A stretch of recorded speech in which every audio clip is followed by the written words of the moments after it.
been requested. I've been sufficiently busy. I haven't been able to drop down to the second floor to Thank see you where very we're much, at. Senator Esten. Mr. Chairman, thank you.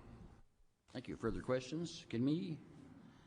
I do have one, since we have a few minutes yet. I would like to direct one to Commissioner Molnar, if I could.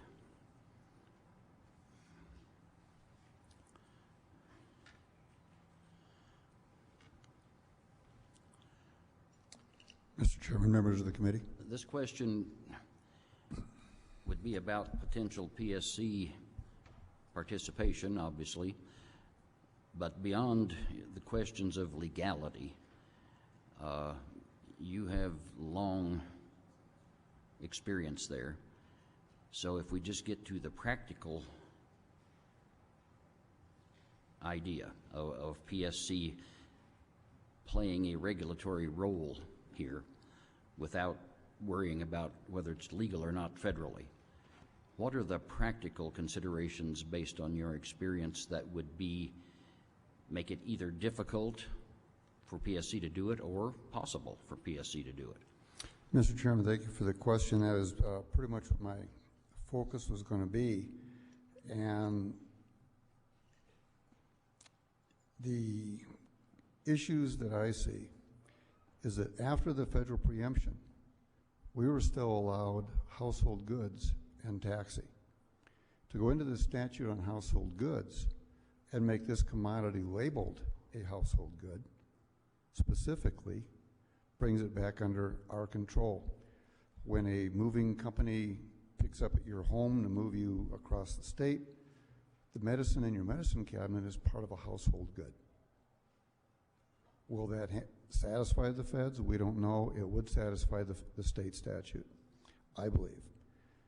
If there were a large grow, like the one that was on the edge of town, and if they wanted to deliver inside the area of a taxi cab, which some of these have 150-mile jurisdictions, their person could be the carrier in a taxi cab that delivered to their customers within that area. And that may solve the issue. The problem is that under our way of doing things, the cab operates under public convenience and need, public need and convenience. He can't refuse. I think we would need to have the capacity to allow them to refuse that pickup if they didn't want to because of federal considerations, because it is. So that would require a modification in the law to allow them to refuse based on this issue.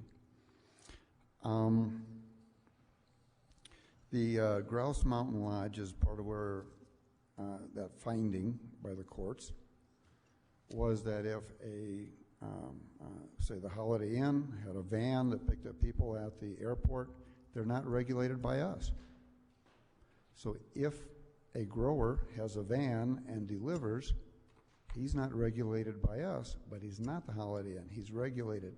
We would have to take a look at that. You would have to work with our attorney and see if that van then would be regulated. And the fiscal issues of this are amazing. If you want to pass this, I'll work with the sponsors to handle that. The audits that we would perform, for what? This is nonprofit. We do audits on return on equity, return on investment. There isn't any. If we're going to do audits based on material flow, you had 500 pounds, you can account for 400. We're going to have that authority in statute. It is those capacities that I think need to be addressed in the law, and then many of our issues as far as the specificity of our capacity to write rules would be addressed. Thank you.